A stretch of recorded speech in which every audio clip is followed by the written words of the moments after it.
The Caribbean region is among the most vulnerable zones in the world.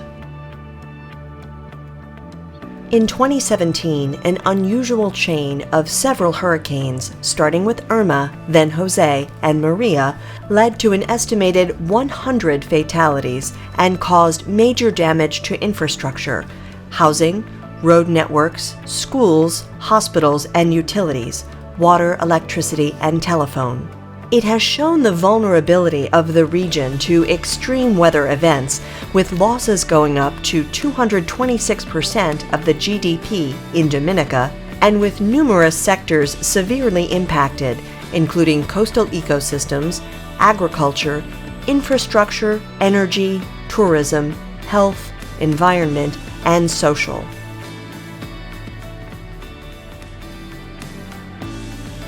While reconstruction and recovery must be quick, it is essential to integrate resilience aspects into rehabilitation and development plans, as well as into public and private investments. Damaged infrastructure has to be rebuilt according to higher standards, in line with international best practice and standards for building.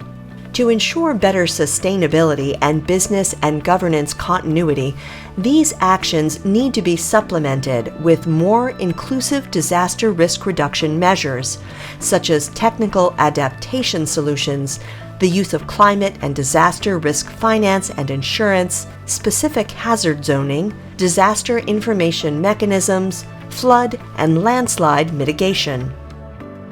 The European Union supports the different phases of the response, from humanitarian assistance and early recovery to reconstruction and long-term resilience. The European Union has worked with respective governments, regional organizations, and international agencies in the emergency and early recovery phases, and will continue to do so as countries in the region rebuild their societies and economies. This approach encourages ownership and contributes to the sustainability of the solutions while adding a higher level of performance.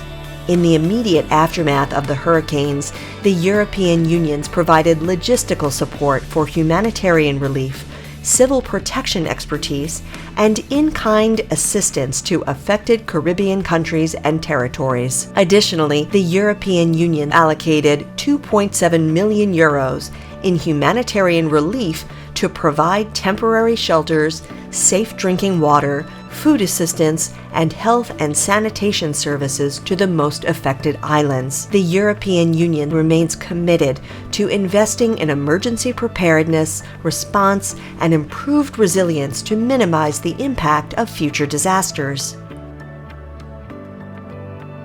Looking forward, fighting climate change continues to be a strategic priority of the European Union and its partner countries.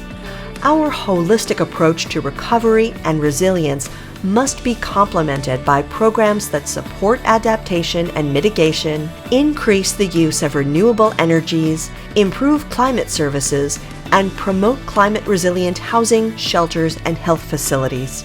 It also includes support to education, agriculture, water, and sanitation. In the aftermath of the 2017 hurricane season, the European Union has therefore provided over €200 million toward the rebuilding effort.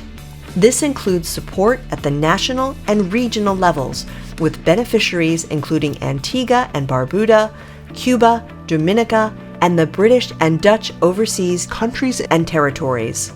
In addition, the European Union is providing €14 million toward the Caribbean National Disaster Facility to support the Caribbean Disaster Emergency Management Agency, CDEMA, the Dominican Republic, and ECHO partners in the process of mainstreaming and advancing the Caribbean's risk reduction efforts at the national level.